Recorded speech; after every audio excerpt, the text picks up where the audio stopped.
There's this feeling online lately, right? A sense that something is just off. Like the whole vibrant, chaotic world we used to know has been replaced by this quiet, almost sterile echo. Well, today, we're going to dive deep into a theory that tries to explain exactly that feeling. We're looking at the dead internet theory. So just for a second, I want you to think back. Do you remember the old internet? The one from maybe a decade ago? It was messy. It was loud. Yeah, okay, sometimes it was a little argumentative. But underneath all of that, it felt undeniably human. I mean, back then, you just knew the person you were arguing with in some random comment section was, well, a person. But now, look at your screen today. Everything feels so polished, so perfectly curated, and just strangely the same, doesn't it? You can literally scroll for hours and get this feeling like you've seen absolutely nothing new. It's just an empty feeling. And that right there, that brings us to the central mystery. There's this growing belief that the internet we all knew didn't just evolve. No, it was replaced. And there's a name for this whole eerie phenomenon. It's called the dead internet theory. And the core idea is this. Sometime around 2016, maybe 2017, the vast majority of actual human-to-human interaction online was quietly, systematically replaced. Replaced by what? By automated bots and AI-generated content. And what's left is just this hollow shell that only looks like the real thing. Okay, I know what you might be thinking. This sounds a little out there, right? Like some kind of conspiracy theory. But it's actually grounded in some pretty startling statistical reality. So let's just look at the hard data for a minute. So, according to the 2024 Imperva Bad Bot Report, that's the percentage of all global internet traffic that is not human. Almost half. Just let that sink in for a second. Nearly 1 out of every 2 users you see online isn't a user at all. So here's what that really means. When you see a video with, say, 1 million views, this data suggests that almost 500,000 of those viewers could just be scripts running on a server farm somewhere.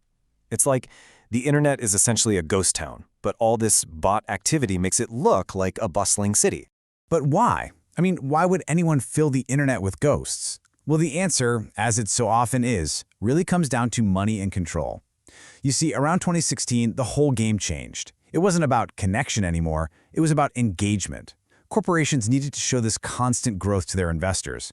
And if real humans weren't clicking enough, well, they just built armies of bots to mimic human behavior. Clicking, liking, scrolling, anything to keep those metrics high and the stock prices rising.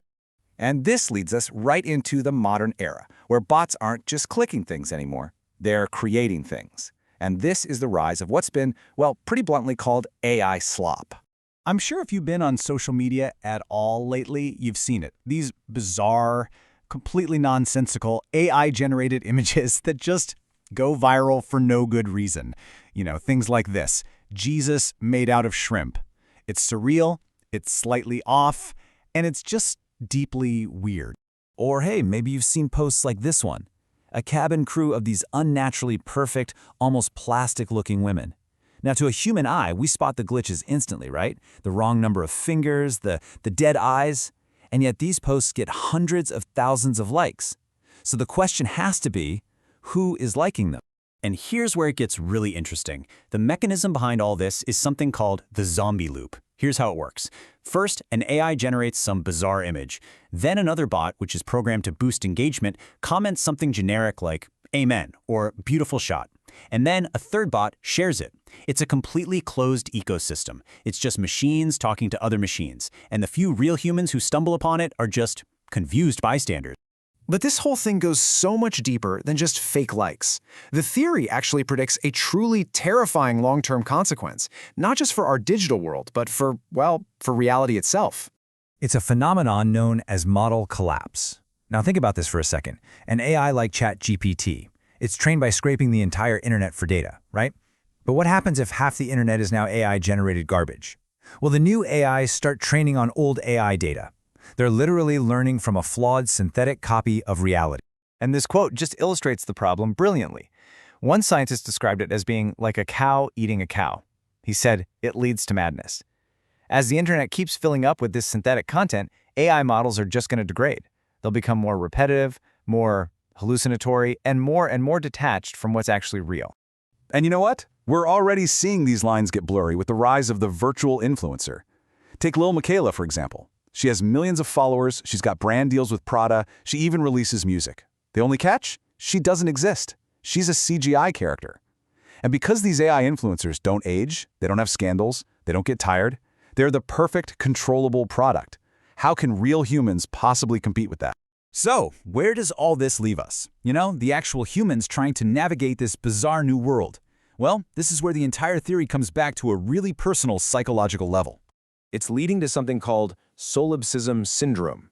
That's a real psychological state where a person starts to feel like they're the only real mind in existence. Isn't that ironic? The internet was supposed to cure loneliness, but the dead internet might actually be amplifying it, trapping us all in this digital hall of mirrors. And it forces you to ask some deeply unsettling questions. Think about it. The next time you get into a heated argument on Twitter, are you actually talking to a real person who just has different beliefs? Or are you just engaging with a rage bot that was specifically designed to keep you angry and keep you on the platform longer? And what about just trust? When you read a glowing 5-star review for some product, did a happy customer write that, or was it just generated by a GPT script to boost sales? We've completely lost the ability to know for sure. Truth itself has become a casualty. This quote really just captures the feeling perfectly.